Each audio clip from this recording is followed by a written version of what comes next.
Hi and hearty welcome to you all. Today I am going to take class on topic contact theory. So before going to this contact theory, we need to learn about certain basic rules behind it. So first we want to know about what is meant by adsorption. Adsorption is nothing but when a solid material, we can consider this as an adsorbent, it will get attached to the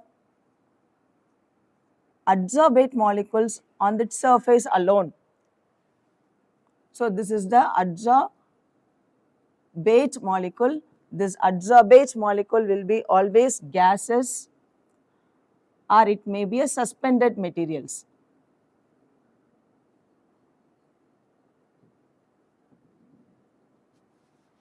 So this is a phenomena of this adsorption. This adsorption is nothing but the surface molecules, the surface this gas molecule will be attacking to the this adsorbent solid material only on the surface. It won't immerse inside the particular material. So based on this principle, we are going to see about contact theory. In this contact theory, we are going to take one example, that is an heterogeneous catalyst.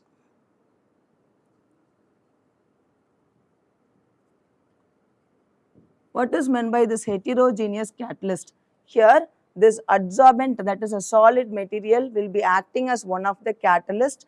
This catalyst will be having a power to run out this reaction in a fast mode. In this hetero, the meaning hetero means the reaction medium will be in a it will be in a gaseous state, and this adsorbent material, it will be in the solid state. So example, here we can take one ethylene molecule.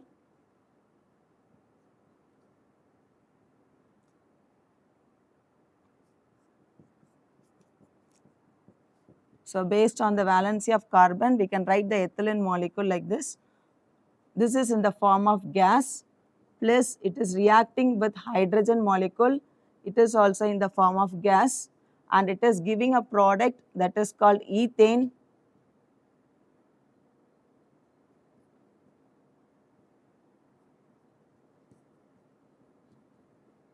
This ethane is also in a gaseous form.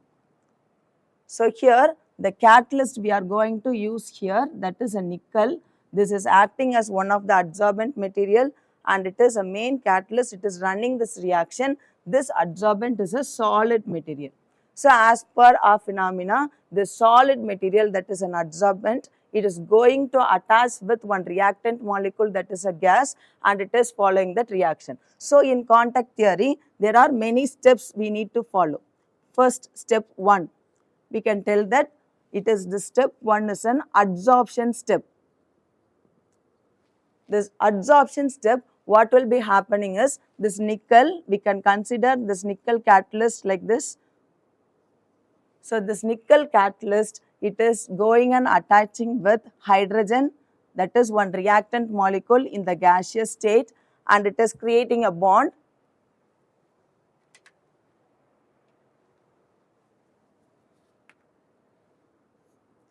So this bond will be, this is nickel catalyst here.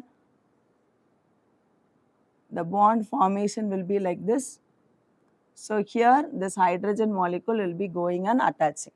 So see here, it is a dotted line I have represent. This shows this gaseous molecule hydrogen is going and attaching to this catalyst in the fission mode, that is the bond will be the weakest van der Waals force. So this type of bonding is called as van der Waals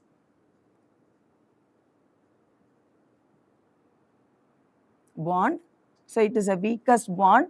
The reason is this bond can be broken easily. Moreover, there is another formation of bond, that is a chemisorption process. In this chemisorption, what will happen? The same reactant with the catalyst, it will be providing a strong bond, that is a covalent bond with the gaseous molecule. So these two possibilities can be taking place in the contact theory at the first step. So we can call this first step as adsorption of reactant molecule. So why we are telling this adsorptions of reactant molecule is our catalyst, this is an adsorbent, it is going and attacking with the gaseous molecule, and this gaseous molecule is adsorbed on the surface of this adsorbent, and it has been provided two different products. Here it is one due to the van der Waals force, another one is due to a strong covalent bond, that is a strong force between this catalyst as well as this gaseous molecule. Then second step, we can tell the second step is the formation of activated complex. Formation of activated complex. What is this activated complex? This activated complex is not a product, it is an intermediate. Mostly this activated complex will be in an unstable condition.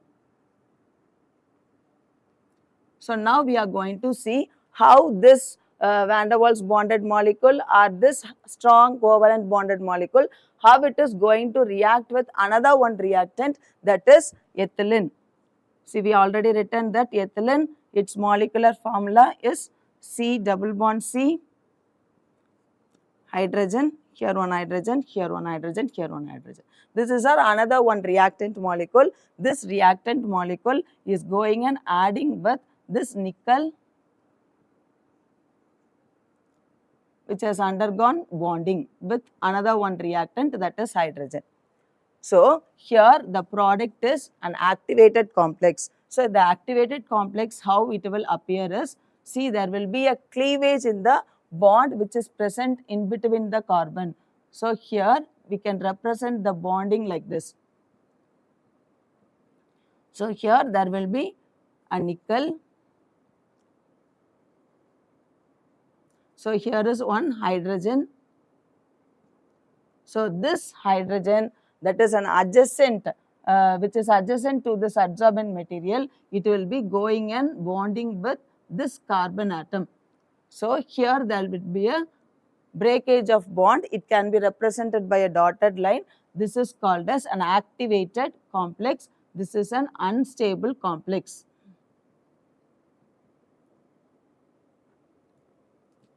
So in the second step, we have told that this reactant molecules both has been reacted and it has been given one activated complex, that is an unstable complex. Then third step.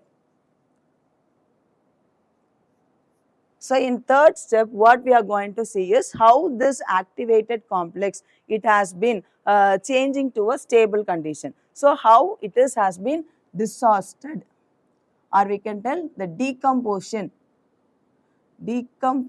of this activated complex. So this is the third step taking place in the contact theory. So in this decomposition, again we want to take this final thing as a reactant molecule. So we can take that reaction like this.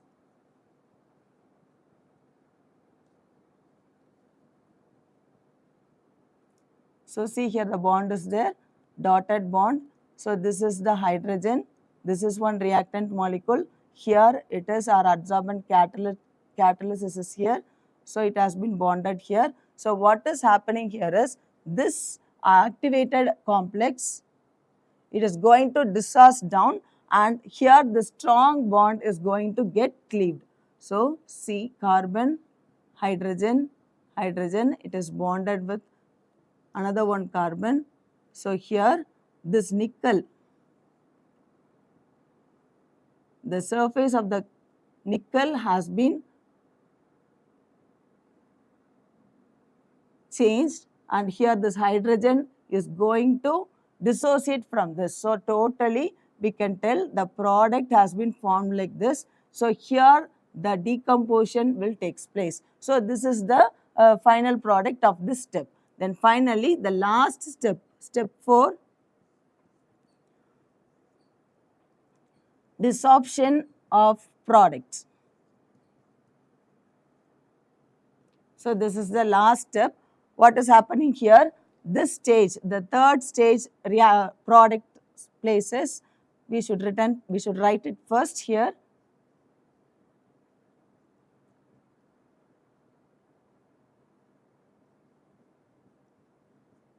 So here the nickel what is present at down, it will be coming out and the product will be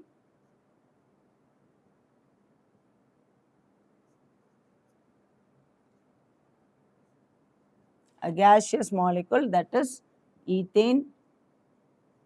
So we can remove the catalyst outside by getting a new product, that is ethane. So this is the contact theory. So this is explaining that how this reactant molecule, it is converting to the product with the help of catalyst. So here, catalyst what we are using here is nickel.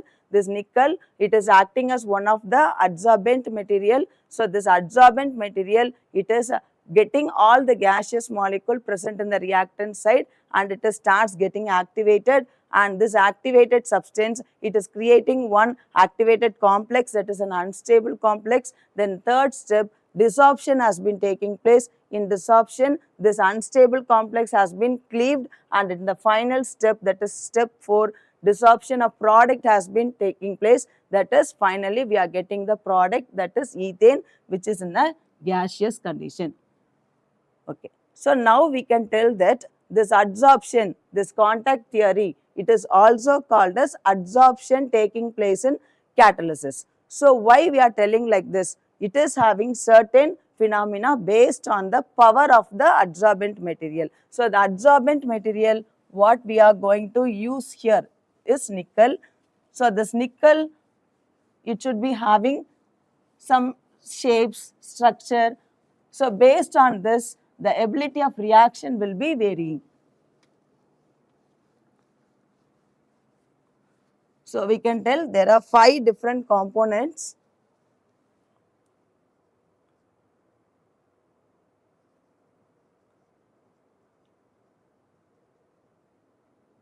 Or we can tell 5 different concepts we are going to learn about the adsorbent material as well as the adsorbate material. First one, we can speak about the nature of adsorbent. This nature of adsorbent is nothing but we are going to speak about the catalyst. What we have used in here, that is nickel. So this adsorbent, so this will be the surface of the catalyst. So this is a nickel. So this surface should be rough. The reason is it should have more peaks as well as it should have more cracks in it.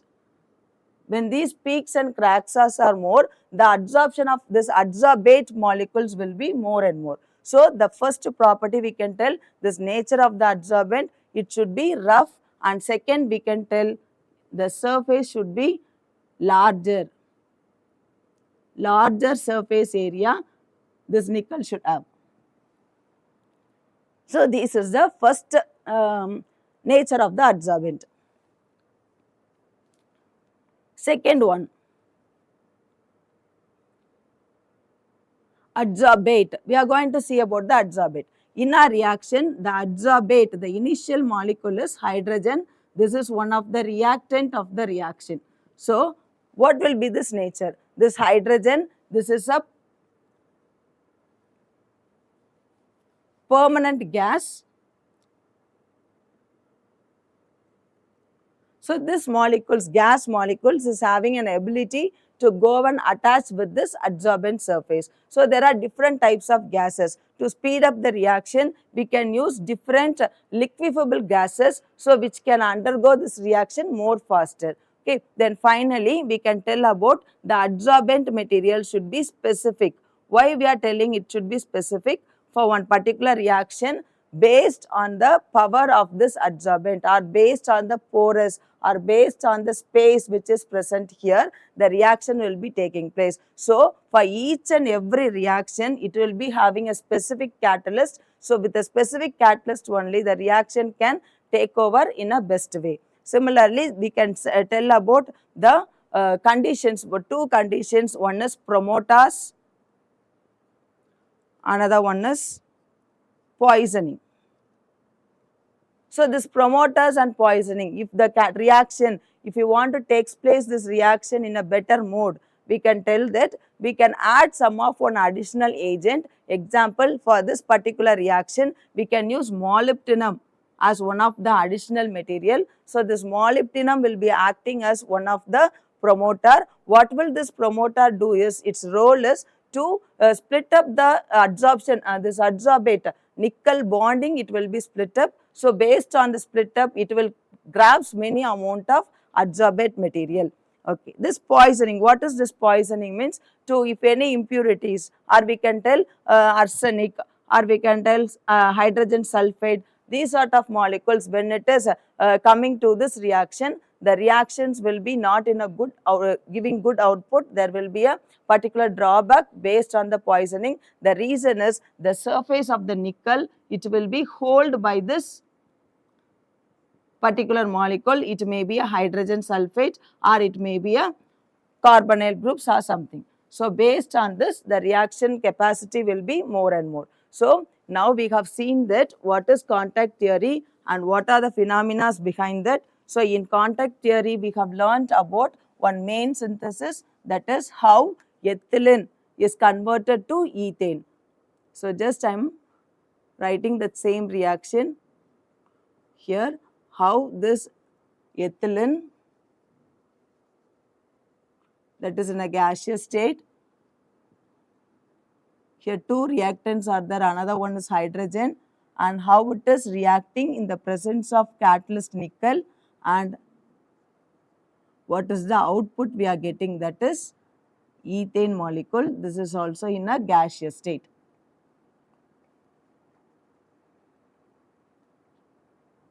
Okay. So, this is the output of a contact theory.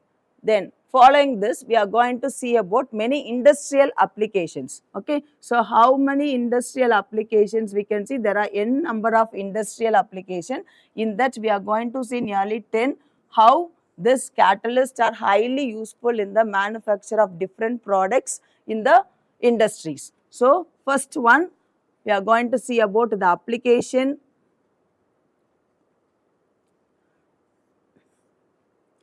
That is formation of, or we can tell preparation of ammonia. This preparation or formation of ammonia, it is taking place in the presence of catalyst, that is called iron. Okay, so here there will be a two reactant molecule again, that is nitrogen, another one is hydrogen, and it will be giving one output, that is called ammonia. So, 1914 to 1918, this manufacturing process has been made by one scientist, that is called Haber. Another one name is Bose.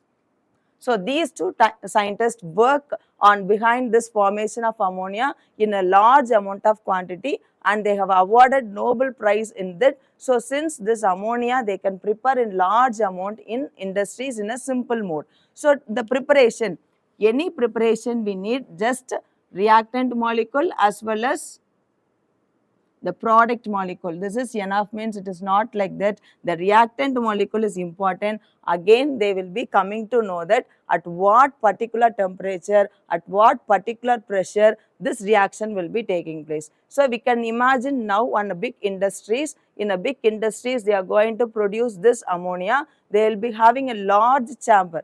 So, the large chamber they will be having different sort of containers. Example, we can take this is a large container. So, they will be sending this reactant through one inlet. So, they will be giving certain pressure to this. Then they will be undergoing this reaction to a particular temperature, and finally, they will be getting the output through one outlet. So, this is a simple diagrammatic representation where this in industries how they will get the product through this reactant. So, they will mix these two gases. So, from this through this inlet they will send these two reactant, and the molecules will be here, this nitrogen and hydrogen will be here, and based on the compressible pressure what they are giving here. So, in this reaction the compressible pressure they are given is, it is 200 atmospheric pressure. So, if it is more, the reaction will be good. But in industries, this when you are giving more than this atmospheric pressure, there will be some disadvantages taking place, that compression will be having many expensive conditions. So we can tell to this 200 atmosphere only, they can provide a prompt pressure with a normal expensive measures. If they are giving more than 400 or 500, the expenditure will be more, so it will be high cost. So they have stopped with this 200 atmosphere. So at one particular temperature, I told no, the temperature here it is 400 degree Celsius it may be. So at particular temperature, they are running out this reaction and they are giving one product that is called ammonia. So this reaction can be balanced in such a way that N2 plus 3H2, that is hydrogen, it is giving a product that is an ammonia. So this is one of the industrial application. This is a formation of ammonia. This process is called Haber process. So we can tell Haber's process for preparing ammonia. Okay, so this is the first industrial application. Second industrial application, we are going to see about how they are preparing this vanaspati from vegetable oil. So see here, first for that they are using hydrogenation. Hydrogenation of vegetable oil to vanaspati. How this is possible? So this is possible with the help of one catalyst. That catalyst is called nickel catalyst. Again the same reaction what we have given here we are going to see. So see here the molecules I am going to write. Here it is hydrogen H2 double bond. So this is the vegetable oil extract. Here we are going to do hydrogenation. So to do hydrogenation, we must want to represent this H2 here. So in the presence of nickel as catalyst, it is creating a bond like this. So this is a vanaspati. So by doing hydrogenation on the vegetable oil, we can able to produce a vanaspati with the help of a catalyst, that is nickel. So another one industrial process what we are going to see is contact process.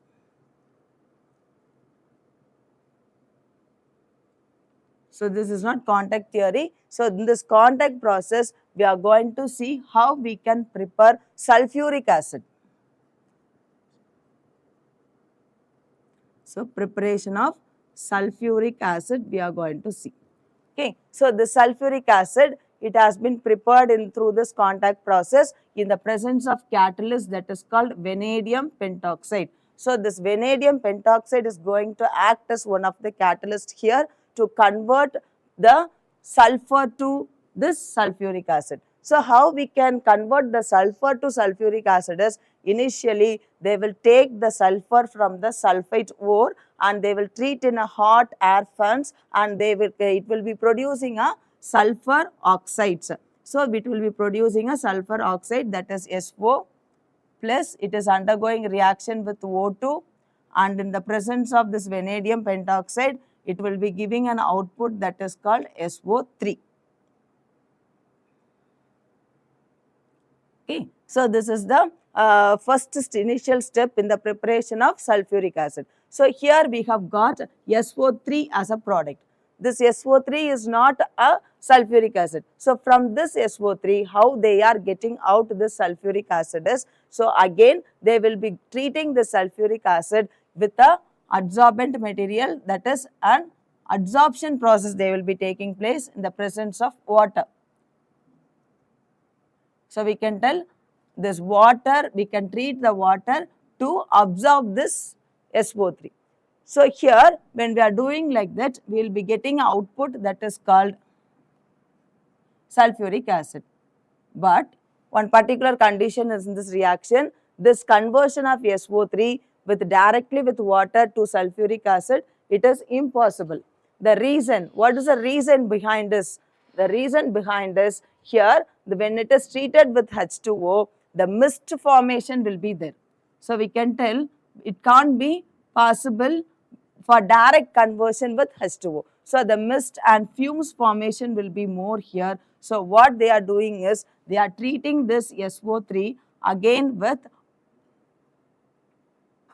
high temperature and they are producing an oleum. So H2S2O7, this is considered as an oleum. So from this oleum again they are diluting this part and they are converting that to a sulfuric acid. The next one, the fourth application, the same preparation we are going to see in a chamber process. So what is this chamber process? Again, in this we are going to prepare sulfuric acid. Okay. So in this presence of sulfuric acid, we are going to see the same reactant, and the same reactant we are getting out the same product, that is SO2 plus oxygen. It is giving out H2SO4, but this is not a vanadium oxide. Here there will be another one catalyst. So this is considered as a chamber process to prepare the sulfuric acid.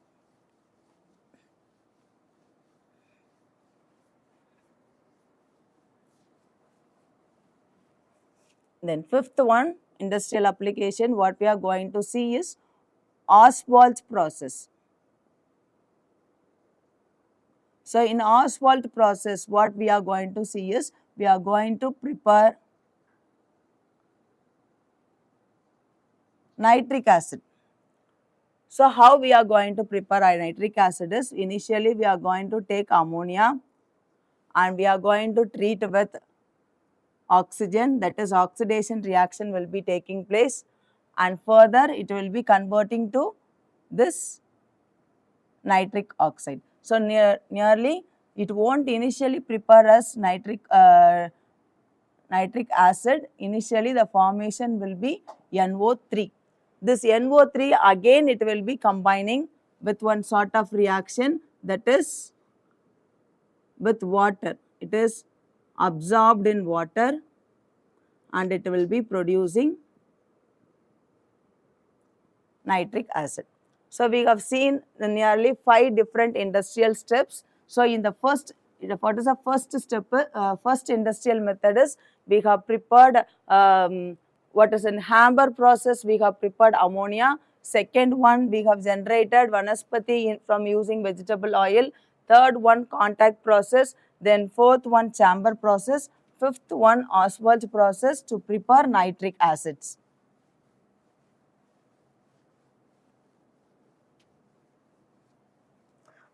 Then we are going to go with another one industrial preparation, that is the preparation of hydrogen by using Bose method, or we can tell Bose method process to prepare hydrogen.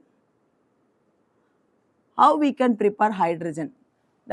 How we can prepare hydrogen means the coke what we are getting from a natural fossil fuel, it can be, that is a coal, it can be converted to coke, it can be represented as chemically as carbon C. It is reacting with some sort of water, that is we can tell this is a steam conditioned water.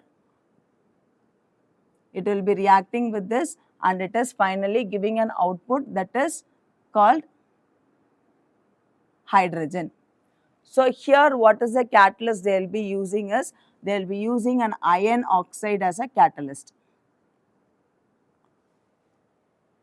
Okay, the next one we are going to see about Decaun's method, or we can tell Decaun's process in the preparation of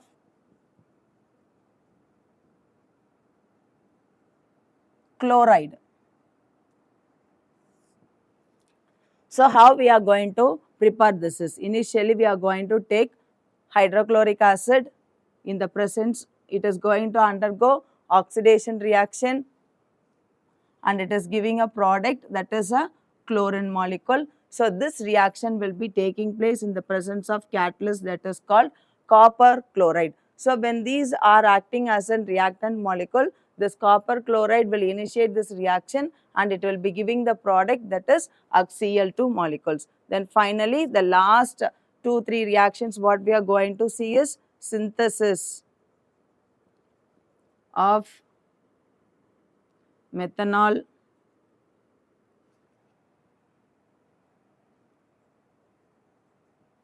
then we can say about synthesis of ethanol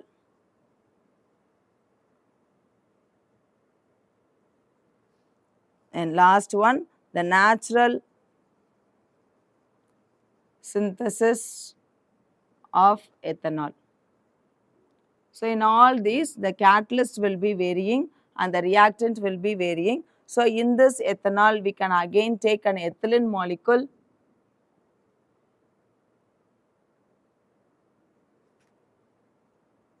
so this ethylene molecule will be undergoing reaction with a sort of one enzyme with a sort of one catalyst and it will be giving a product that is called ethanol.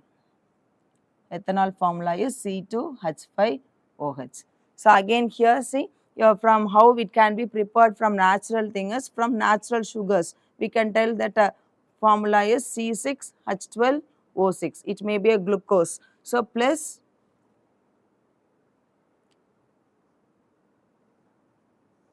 oxygenated in the presence of enzymes that is called zymase. It will be providing an output that is ethanol.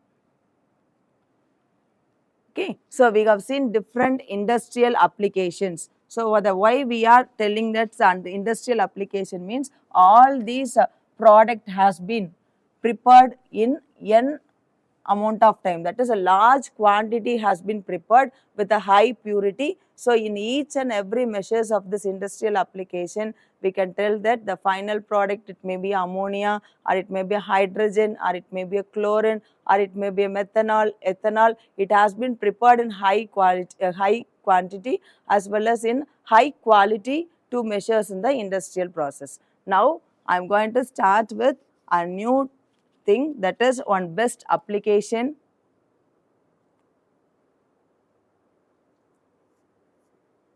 of catalytic or we can tell catalysis converter.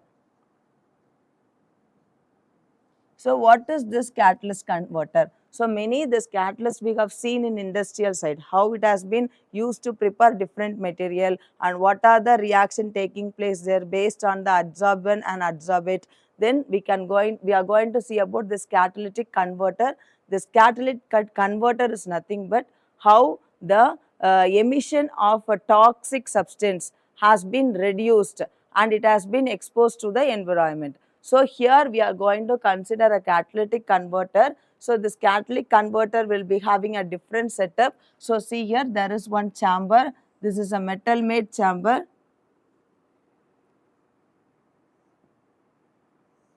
So this is an outlet. This is an inlet. So here there will be one partition. This compartment is called A and this compartment is called B. So in this chamber, it has been setted with the working principle. This chamber will do redox reaction. Redox reaction to remove the pollutant, that is a toxic material.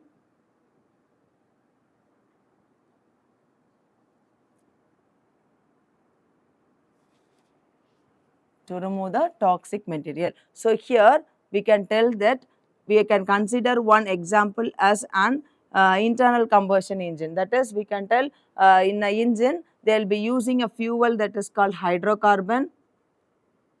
So fuel means the hydrocarbon will be burnt there to produce some output. So this hydrocarbon, it is burning and it should be providing an output, that is a carbon dioxide along with some moist. So here if it is coming like this, it is well and good. But additionally, due to some insufficient of oxygen, there will be a least amount of oxygen, this combustion process will not take place properly, so that the CO, that is a toxic material, will be coming out from this internal combustion engine. So what will happen to this? It will be creating the atmosphere high pollutant. So our role is to remove this toxic material. So to remove this toxic material, we are using this catalytic converter. So in this catalytic converter, we told that the principle behind this, it is doing the redox reaction. So how it is doing the redox reaction? So initially, this pollutant air will be passed inside this chamber. So this pollutant air will be getting collected in this particular chamber. So here in the chamber, this first compartment A will be having a rhodium as well as platinum. In this compartment B, it will be having a two metal, palladium as well as platinum. So what is the role of this compartment is, it will be undergoing reduction reaction. So this compartment B will be doing oxidation reaction. So here in this compartment A, already this chamber will be made of aluminum oxide.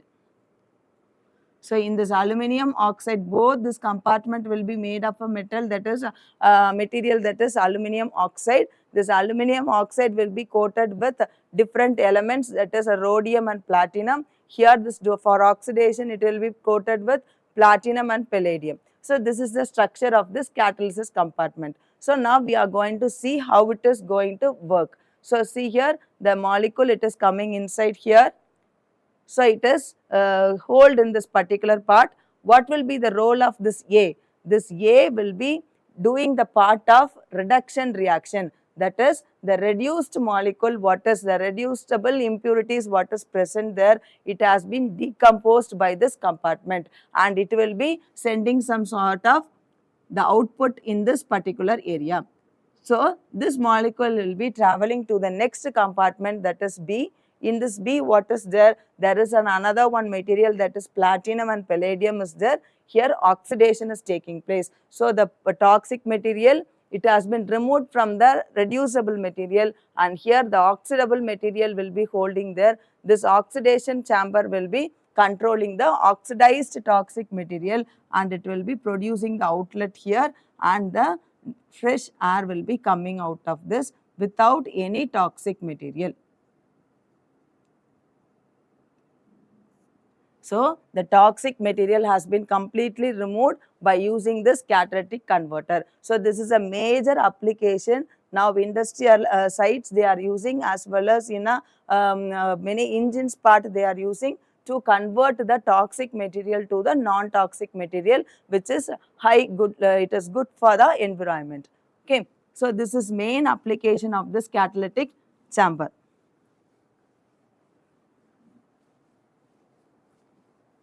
So what is the thing objective materials which is taking place in this catalytic converter is the main thing carbon monoxide. It is not allowing the carbon monoxide to reach the atmosphere.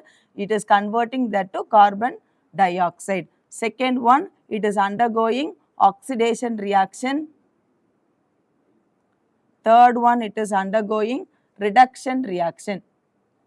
So in reduction reaction, we can tell that many impurities has been removed, and in oxidation reaction, we can also tell that many impurities can be removed. So both the output product will be CO2 plus moist condition. It won't emit any carbon monoxide. Then finally at the last we can tell any nitrous oxide or any nitrogen oxide present in the internal combustion engine, it will be not exposed to the atmosphere, it will be holded inside the chamber, so that it is free from all pollutant material.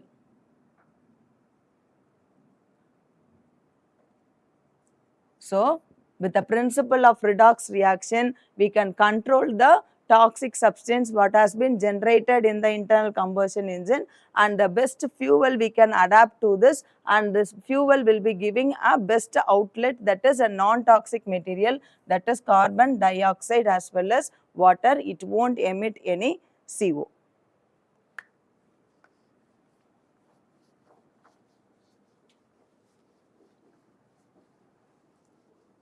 So now in this session I have started with